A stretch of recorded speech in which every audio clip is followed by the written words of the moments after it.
या बातमीचे प्रायोजक आहेत रामकृष्ण हरी वस्त्र भांडार, बस्त्यांची भव्य दालने.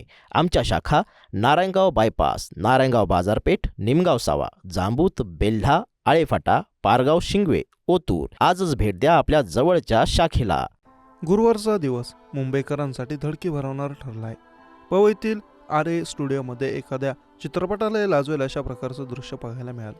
इथं रोहित आर्या नावाच्या एका व्यक्तीने ऑडिशन्सच्या नावाखाली काही मुलांना स्टुडिओमध्ये बोलवून त्यांना बंदिस्त बनवून ठेवलं होतं. सर्व मुलांना जाळून मारण्याची धमकी दिली.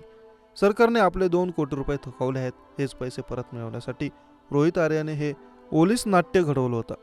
पण या मुलांची सुटका करत असताना पोलिसांनी रोहित आर्याचं एन्काउंटर केलं. छातीत गोळी लागून त्याचा मृत्यू झाला आहे.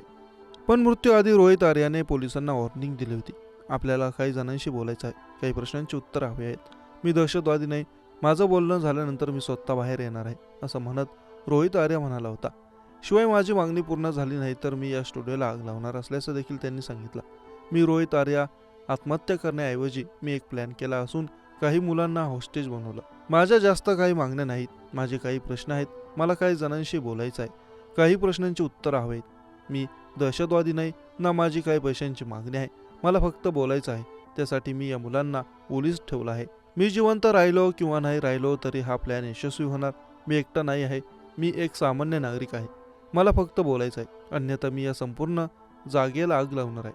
यामध्ये मला काही झाले तरी फरक पडत नाही, पण विनाकारण मुलांना याचा त्रास होईल. याला फक्त संबंधित व्यक्तींना जबाबदार धरावे. माझे बोलणे झाल्यानंतर मी स्वतः बाहेर येणार आहे. मी फक्त बोलून त्यातून मार्ग काढणार आहे. कृपया मला विनाकारण डिवचू नका, असंही रोहित आर्या म्हणाला. महाराष्ट्र सरकारसाठी स्वच्छता मॉनिटर अभियान चालवणाऱ्या रोहित आर्याने गुरुवारी गुन्हेगारी कृत्य केलं. त्याने ऑडिशनच्या नावाखाली राज्यभरातून काही मुलांना पवईतील आरे स्टुडिओमध्ये बोलवून घेतलं होतं. यानंतर गयातील 17 मुलांना त्यानं अपहरण केलं. स्टुडिओ सर्वांना ओलीस ठेवलं. त्याच्या सरकारकडे काही मागण्या होत्या. त्याला काही लोकांशी बोलायचं होतं. पोलिसांनी त्याचा एन्काउंटर केला. मुख्यमंत्री माझी शाळा सुंदर शाळा या अभिनयातील महत्त्वाचा घटक असणाऱ्या PLC स्वच्छता मॉनिटर या प्रकल्पासाठी रोहित आर्याने 2 कोटीहून अधिकची रक्कम लावली होती. स्वखर्चातून हे अभियान राबवलं होतं. हेच पैसे परत मिळवण्यासाठी रोहित आर्या प्रयत्न करत होता. यासाठी त्यांनी तत्कालीन शालेय शिक्षण मंत्री दीपक केसरकर यांच्या घराबाहेर उपोषण देखील केलं होतं. पण यातून काहीच तोडगा निघत नसल्याने आणि योजनेसाठी खर्च केलेले पैसे मिळत नसल्याने त्याने हे ओलीस नाट्य घडवल्याची माहिती समोर आली. पण केसरकर यांनी सर्व दावा फेटाळून लावत आपण चेकद्वारे पैसे दिले होते असं स्पष्टीकरण दिलं आहे. रोहित आर्या याची ओळख कुख्यात गँगस्टर हाजी मस्तान याच्या मुलासोबत होती.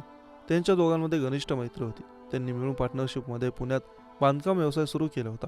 कोथरूड, बाणेर आणि हिंजवडी परिसरात त्यांनी काही मोठे प्रकल्प हाताळले असल्याची माहिती सूत्रांनी दिली. या प्रकल्पांमधून त्यांना मोठा नफा मिळाला आणि आर्थिकदृष्ट्या स्थिरता प्राप्त झाली. रोहित आणि त्याचे सहकारी पुणे महापालिका निवडणुकीसाठी काही इच्छुक उमेदवारांना मदत करत होते. त्यामुळे त्यांचा राजकीय व व्यावसायिक प्रभाव पुण्यात वेगाने वाढत चालला होता. तो कोथरूड परिसरात वास्तव्यास होता अशी माहिती सूत्रांनी दिली. रोहित आर्या हा पुण्यातील कोथरूड परिसरातील सुतारदार भागात स्वरांजली सोसायटीमध्ये काही काळ राहिला होता. त्याचे आईवडील या ठिकाणी वास्तव्यास होते. मात्र गुरुवारी त्याच्या घराला कुलूप असल्याचे दिसून आले. तसेच सोसायटीतील इतर स्थानिकांनी त्याच्याबाबत बोलण्यास नकार दिला. त्याची पत्नी एका नामांकित बँकेत काम करत असल्याची माहिती देखील मिळाली.